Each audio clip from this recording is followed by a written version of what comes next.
take another dive into the role of a DON. Why did you choose to be a DON? And if you're a DON or a unit manager, I think it's important that you start identifying not only what type of leader you want to be, but say you've been in a position for a while and you notice a change, okay? I want you to start focusing on who are you becoming in that environment, all right? And again, these are things that we don't talk about when we're put in these positions, all right? So last week we talked about why did you choose to be a DON, all right? Perhaps you're in this position and you've noticed a change. Who are you becoming in this position, all right? I want you to start thinking about that. What are you learning in this position? Who are you teaching in this position? All right, what is your goal? Oh, I wrote on myself. What is your goal for being in this position? All right, so for one, I think we have to start identifying our leadership style, okay?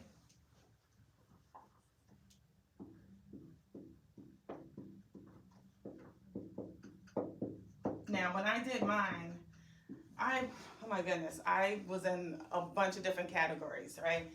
So it's not like you're just one certain way. You can be taking pieces from all the different leadership styles, all right? But suppose you've never been in a leadership type position and then you get in this position, but you have no idea what that all entails, right? These are a couple books that I think are very important for you to read in any type of leadership position, all right? For one, all right, this is a big one. The Power of Now. Oh my goodness. This book, okay? I've read this book many of times, okay? It's by Eckhart Tolle. All right, I've read this book many of times, and I actually even gave it to one of my nurses because she just had so much anxiety. This is going to teach you how to focus on right now, in front of you, things that only you have control over, all right? If you haven't read this book, please do so, and I promise you will thank me later, all right? Another book, all right? The 7 Habits of Highly Effective People. All right, Stephen Covey. All right, another book. All right, that even if you don't read it, get it on Audible. All right, but just get it. All right. Simon, I read a couple of his books. I love the Why X Y. Oh, no, Start with Why. Another good book, all right? Why? Because you want to ask questions. And that's always something that I'm always asking, right? Always ask why behind anything that you're doing. All right, I remember my regional would pull out something like, oh, Bilquis, your staff need to know this. And this has to go out today. Why? Why is it? Because they're going to ask that question. I need to know why before I just put it out on them. I need to understand the information that I'm putting out. So don't just get something and because somebody says that you need to do it, just automatically do it, all right? Understand why do you need to do it, educate yourself first, and then put it out there, okay? Leaders Eat Last. Okay, this is another good one from Simon Sinek. Leaders Eat Last. All right, that's another one from Simon Sinek. Atomic Habits. All right, by James Clear. Okay, this is such a good read. And I was doing this before I even knew that this even was a thing, okay? I was already stacking habits all the time, right? So this is going to teach you how to do habits, how to prepare for the next day, and have a lot of visuals content in there as well. And I love this. Once you start doing this, you're going to start noticing a major increase in your productivity, because everything is about a plan, right? For example, if I hit the gym, I'm on a treadmill, I'm listening to a lecture or something. All right, so meaning I'm doing two things at one time. I'm stacking my habits to get more done. All right, this is such a good book, but it's also going to teach you how to prioritize as well. All right, so these are just a couple books that I wanted to say. If you haven't read these books as a leader, all right, I want you to do so. All right, so we got the Power of Now, the 7 Habits of Highly Effective People, Leaders Eat Last, Start with the Why, and another book, and I forgot to put up here, was any type of communication book is a good book to have as a leader, because you need to know how to communicate. Lack of communication is a major issue in our roles. All right, meaning, for example, you can have one in clinical, right? You may update everything in there, but nothing goes back to the floor, right? So only you have all that information, or the people in that setting have all that information, and nothing is relayed back to the floor. Or how many times have you seen this? Everybody knows what's going on with a resident or unhappy family, but you, okay? Meaning they had all that information, they've been talking among themselves, but the person to implement anything didn't know about it. So communication is a big thing. Prime example, you could put out a policy, you don't tell anybody. You might have a read-in sign, hey, and the next you know, something has changed. All right, nobody knew about it. So communication is key. All right, without communication, you continuously find yourself falling backwards, because you can't get anywhere without communication, effective communication.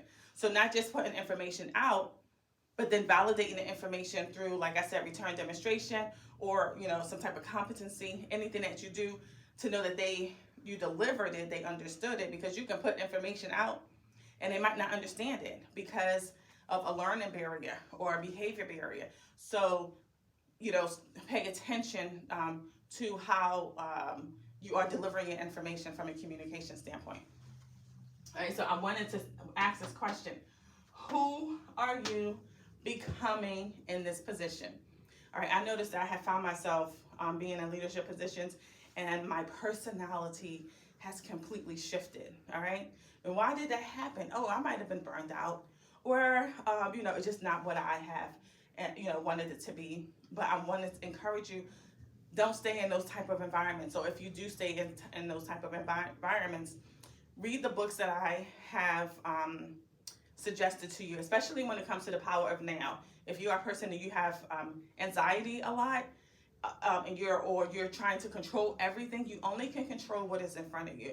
You cannot control anything else but what's in front of you right now at that moment. All right, and that helped me so much, not just in my professional life, but in my personal life. Okay, to just I'm focusing on this right now. All right, anything that you're working on deserves your 100% attention at that time. Okay, at that time. If you're not giving it 100% of your attention, that means that someone else could be doing that. All right, and those are, I think, the 2 major shifts that you have to start realizing as a DON. All right, what are you giving your attention to? What are you becoming in the type of environment that you're in? All right, and then is it aligning with the type of person you want to be? All right, so pay attention to that. All right, like I gave the example in the video, one of my DONs already working a lot of hours, and the administrator was just like, I'm so glad I gave up that role of being a DON, because she went to the nursing home administrator side. And I was like, well, damn, where's that support at? So then I went back, well, to call your RNC, either give a bonus or give a notice, because no, that right there told me that she's not being supported from her administrator. And I didn't like that at all, not one bit. Because it was like left for her to figure it out, knowing she can't approve a bonus. Okay, it has to come from the administrator. So it wasn't making sense to me. So who are you becoming? All right, Think about your health, guys. All right, your health. All right, your physical. All right, I'm not just talking about, it's not just physical. Oh, no, it's physical. It's mental, emotional. All right, your well-being. All right, I've worked with, oh my goodness, I was a manager, and my DON at that time, she was in her early 40s. In her early 40s, when I was a manager, had a heart attack. Okay, and every day she would come to work like, I just can't do this. I'm always working. I'm okay. So if you know that, protect this. Protect that at all costs, because the building is going to be there, and it's going to circle out back into who are you becoming in the environment that you're in. All right, and it's not to say, oh, just, you notice it, and you've been in a position for a few months, and then you don't like it. You have to give it a chance. All right, but identify it early, and then start putting processes in place on who are you becoming, or who do you want to be in this position. All right, but if you don't take care of these, if you don't take care of your physical health, your mental health, your emotional health, then you're not going to prosper.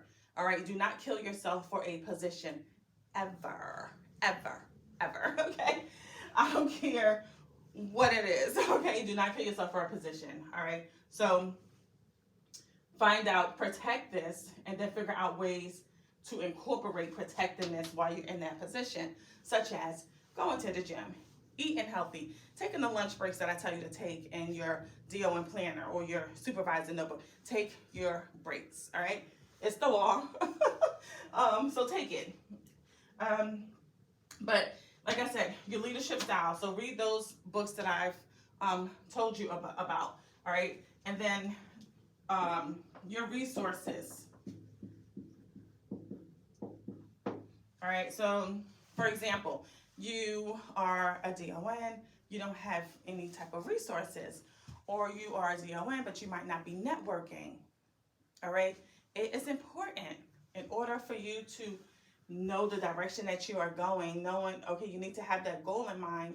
All right, why did you choose to be a DON? Who are you becoming in the type of environment? What type of resources do you have to support? Who are you becoming in that type of environment? Okay, so for example, you might connect with me. Okay, I have clients, or somebody might call for a coaching call, and I automatically tell them, hey, save my name in your phone, so if you have questions, just shoot me a text and I'll get back to you immediately. All right, you might not think of it as networking, but it is, because you might be in another state, and I might meet another DON in that state, and I'm going to automatically connect you. Okay, so I believe heavy on connections.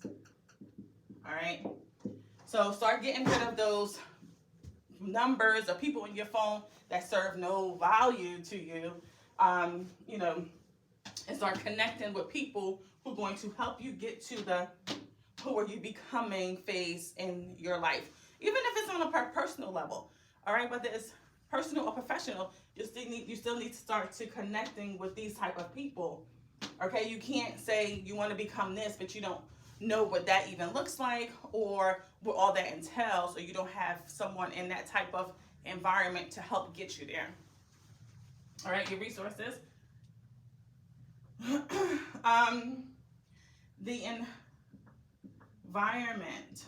Okay, and I talked about it earlier. Okay, and this can go from people. You ever hear of the people, places, things? All right, if you're not with the right people, connecting in the right places, talking about the right things, this is going to stagnate you. All right, this is going to stagnate you, meaning it's going to inhibit who you're trying to go. And I see it all the times. Okay, you ever go onto those groups? There are a lot of DON groups up there, and I even myself, I have a DON group on Facebook called the Thriving DON. Honestly, I haven't been in it for over a year, and because I've just been so busy. But go inside of some of those groups and just watch how much negativity is in those groups. All right, people, places, and things. All right, you might say, oh, I'm a new DON, and someone will come up there and say, run, girl, run. Don't do it. But guess what? That role wasn't for that person, because it's not for everybody. All right, you just can't wake up one day and say, oh, I want to be a DON. For one, if you're just choosing to be a DON and nobody has even identified that you might even have those type of qualities, I'll tell you to circle back and think about why. Why would you choose to be a DON? Because a lot of times people see things in us that we don't see, that will say, oh, I didn't think about that, but I will give that a try. All right, for me, when I became a DON, I knew that I wanted to be a change. All right, I knew I wanted to be a people of service, and I knew I had a good ability to connect with people. So, and I love the regulatory compliance, so that's why I wanted to be a DON. But then when I had one of my administrators as a unit manager pulled me in the office and gave me a book to Padana, said, you're going to need this one day. And I was like, what is this? I don't know what this is. Because someone else saw something else in me that I didn't see in myself. I knew what I wanted, but was I really, going to go after it, right? But then someone else saw that, and then that gave me validation, right? Because I was, non-traditional nursing student, single, being a single mom, went to nursing school later, had a lot of issues and, going on in my life that I, lost confidence in myself. So people, places, and things, all right? You have to be with like-minded people, all right, to get you to who are you becoming, whether it be personal or professional, all right? So you're not going to get to where you need to be if every time you're with another DON and all she's doing is complaining, all right? Take it back to the power of now. You only can handle what you can handle. Now, granted, yeah, you're gonna call me and you might vent, but as soon as you start with the whining and complaining, I'm gonna nip that in the bud. All right, I'm gonna nip that in the bud, because focus on what you can handle, what you have control over as the DON or whoever you are in that position to get you to the next level. But I wanted to bring this up because if you're not protecting this in these positions, you will easily get burnt out. All right, and I talk about it all the time. All right, the reason why people leave leadership positions is because they're not being supported, they don't have the resources, and they're just working without a plan. All right, what is your plan? All right, you have to know this when you're getting into these positions. All right, is this something that you're becoming a DON to become a regional, to become a vice president of clinical operations, the president of clinical operations? What's your plan? Is your plan because you want a Monday through Friday type of schedule? Is your plan because you want to, be a leader and be the change in that facility? All right. What is your plan? What is your outcome? Who are you becoming? Protect mental, physical, emotional, your leadership style. And we do have a leadership course in the DON training program that we talk about, the leadership style, resources, your connections. Start connecting, not with any and every DON, okay?